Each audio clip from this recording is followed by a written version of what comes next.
मैं तुम्हारे जल्द आने की तवक्को कर रहा था। शायद तुम आयतुल साहब को सुला नहीं सकी। तुम अपने आप को समझते क्या हो फरहाद? हाँ, कैसा रवैया है ये? मुझे तुमसे कोई मसला नहीं अलीना, मेरा मसला तुम्हारी माँ से है। मसला मेरी माँ से है, लेकिन नुकसान तुम मुझे पहुंचा रहे हो। कभी नहीं, मैं तुम्हें कभी नुकसान नहीं पहुंचाऊंगा। तुम मुझे नुकसान नहीं पहुंचाओगे, लेकिन मेरे लिए जाल जरूर बिछाओगे, है ना फरहाद?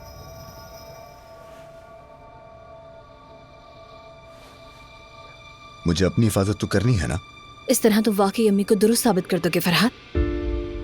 तुम वाकई मेरे लिए मुसीबत बन जाओगे, इस बात का अंदाजा नहीं था मुझे। हाथ मत लगाओ।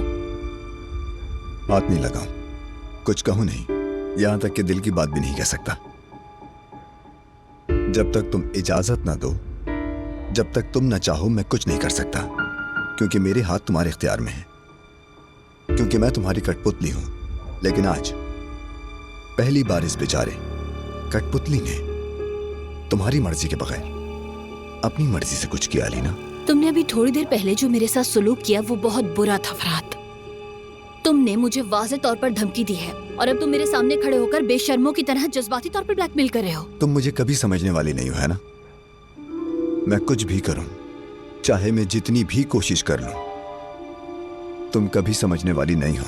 मुझे जो समझना था वो मैंने समझ लिया। मेरी माँ ने शुरू से ही तुम्हारे बारे में जो भी कहा वो बिल्कुल ठीक था। तुम अपने ये बीमार और जिद्दी जज्बात की वजह से मेरे लिए मसला खड़ा कर दोगे। जो तुम कर रहे हो यही तुम्हारी असलियत है, देख लिया है मैंने। मैंने आज रात जो भी किया यहाँ रहने के लिए किया। पहली बार इस कठपुतली ने अपने हाथों में डोर ली, तुमसे दूर ना होने के लिए, तुमसे जुदा ना होने के लिए। अगर मैं तुमसे दूर हो जाऊंगा जैसा कि तुम और तुम्हारी माँ चाहती हैं, तो इससे बेहतर है तुम्हारी नजरों में बुरा इंसान बन जाऊं।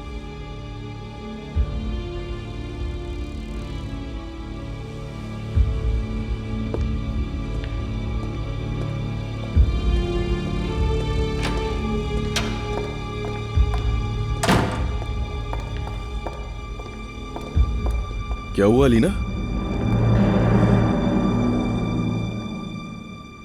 तुम्हारा क्या काम है इस वक्त फरहाद के कमरे के अंदर? अलीना, मुझे कब कब ये दवाइयां लेनी होंगी? अभी सोने से पहले तुम एक ले लेना, फिर एक सुबह नाश्ते के बाद ले लेना। बाजू में बहुत दर्द हो रहा था। अलीना का शुक्रिया, वो मेरे लिए पेन किलर ले आई। इन दवाओं को सही जगह रख देना, नजर ना आए मुझे ये कहीं। मोहब्बत बदुआ बन गई।